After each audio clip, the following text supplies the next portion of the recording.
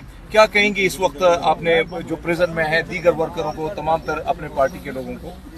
دیکھیں میری بہن کے ساتھ کیا نا, چلے ہمارے تو بھی ہمارے ساتھ کیا جو میری بہن کے ساتھ نورین نیازی کے ساتھ کیا ہے, ہمیں تو خود نہیں سمجھ آئی. یہ تو وہاں کھڑی تھی نہ, ہم سائیڈ واک پہ ایک سائیڈ پہ بیٹھے ہوئے تھے, مطلب وہ فٹ پاتھ پہ بیٹھے ہوئے, فٹ پاتھ کے اوپر بیٹھے ہوئے کہ اوپر ان کو کیا مسئلہ تھا. انہوں نے آ کے میری بہن وہاں کھڑی تھی, ہمیں 2 منٹ ہمیں بھی نہیں سمجھ آئی. انہوں نے ان کو گرا کے بالوں سے یہ گھسیٹی جا رہی تھی, ساری پولیس نے ان کو گھیرا ہوا تھا.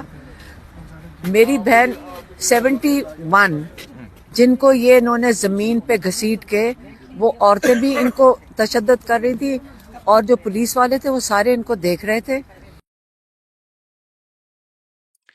اب آپ مجھے بتائیں کہ پولیس اپنے پاس سے یہ کام کر سکتی ہے جب تک ہائر اپ کا آرڈر نہ آئے پیچھے سے. اور ہائر اپ آج کل کون ہے؟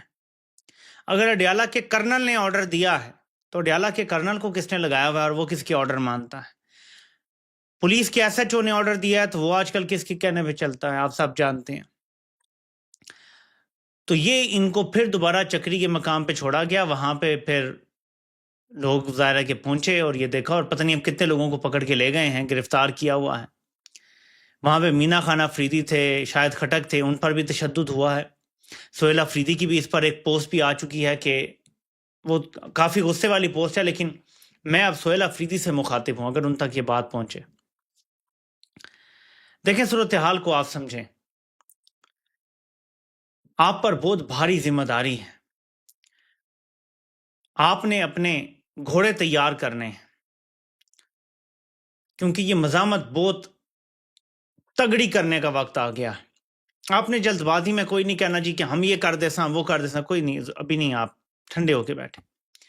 آپ نے تیاری کرنی ہے, پورے صوبے کو آپ نے تیار کرنا ہے, ایک ماحول بنانا ہے کہ ایک گول کی طرف ہم جائیں گے. اس نظام کو گرانا ہے, عمران خان کو رہا کرنا ہے, جو بھی آپ کو بہتر لگے گا وہ آپ کریں گے, لیکن ایک گول دینا ہے آپ نے لوگوں کو.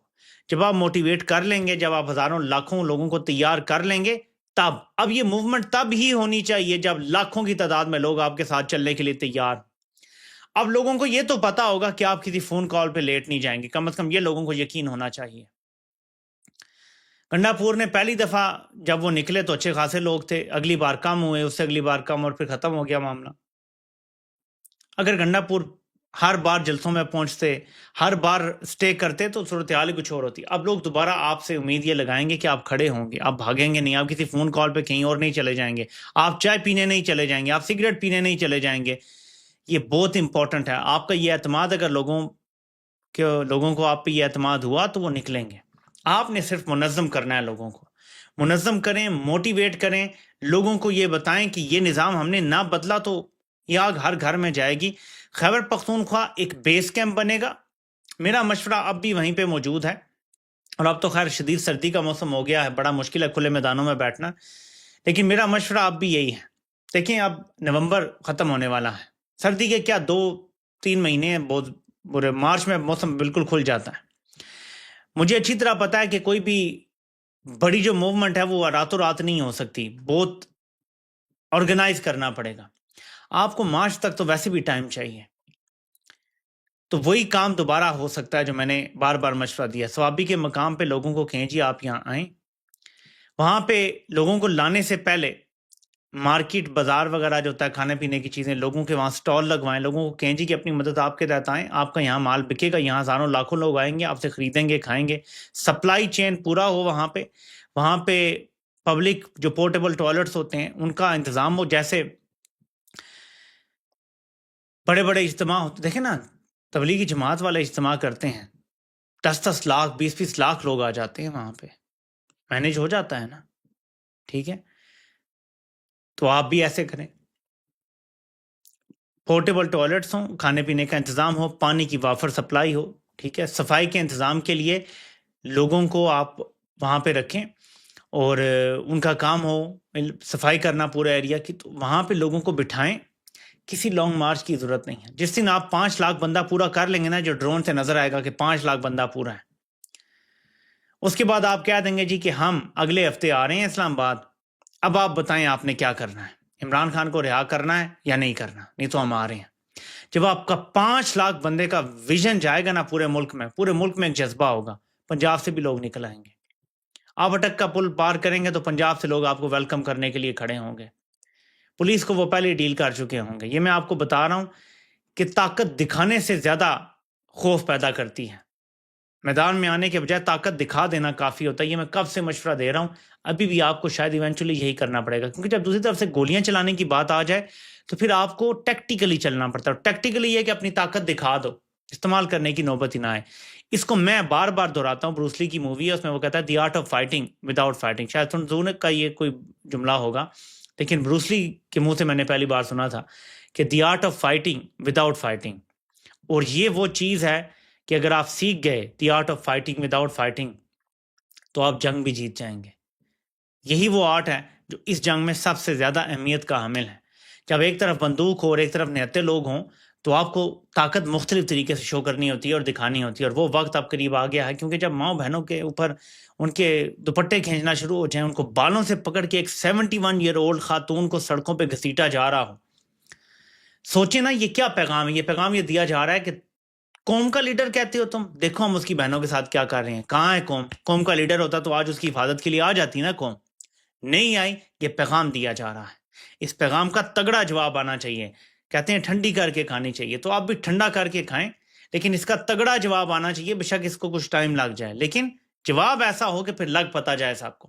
اس دوران ججز، وکلاء، ان کو موٹیویٹ کرنے کے لیے کوئی نہ کوئی طریقہ ہونا چاہیے جس میں سیاسی جماعتیں بھی اپنا کردار ادا کریں، سول سوسائٹی اپنا کردار ادا کرے. ہم جیسے عام لوگ بولتے رہیں، شاید بولنے سے بھی لوگوں کو سمجھ آ جائے، کچھ غیرت آ جائے کہ یار ہم سب نے کھڑے ہونا ہے بطور نیشن، تب جا کے یہ معاملات حل ہوں گے. یہ بڑی اہم چیز ہے. باقی جو انٹرنیشنل صورتحال ہے میں نے آپ کو بتا دیا ہے کہ بہت جلد پاکستان وہ سب کرنے جا رہا ہے جس کا تصور بھی ناممکن تھا آج سے 2-3 سال پہلے. اور اسی لیے آگے مزید آپ کو ایسے فالس فلیگ ہوتے نظر آئیں گے، آپ کو مزید ایسی حرکتیں ہوتی نظر آئیں گی کہ آپ کو لگے گا شاید یہی زیادہ اہم ہے، لیکن سب زیادہ جو اہم ہے وہ کچھ اور ہے، اور وہ ملک سے باہر ہو رہا ہے. پاکستان سودا کر چکا ہے 2 بہت بڑے کازز کا، کشمیر کا اور فلسطین کا. کشمیر کا سودا پہلے ہو گیا تھا اور اب فلسطین کا سودا بھی فائنلی کر دیا گیا ہے. کشمیر کا سودا تو یہ ہے کہ تم اپنا اپنے پاس رکھو، ہم اپنا اپنے پاس رکھتے ہیں، اور فلسطین کا یہ ہے کہ ٹھیک ہے یار اب اسرائیل کا ہی ہے تو بس جو ہے وہ ہے، جہاں پہ وہ ہے، جو سرحدیں ہیں وہ ہیں، بس ٹھیک ہے، جو لیتا ہے لے لے بھائی، ہم نے کیا کرنا ہے، ہماری کیا لڑائی ہے، وہ تو عربوں کی لڑائی ہے، ہماری تو لڑائی ہی نہیں ہے.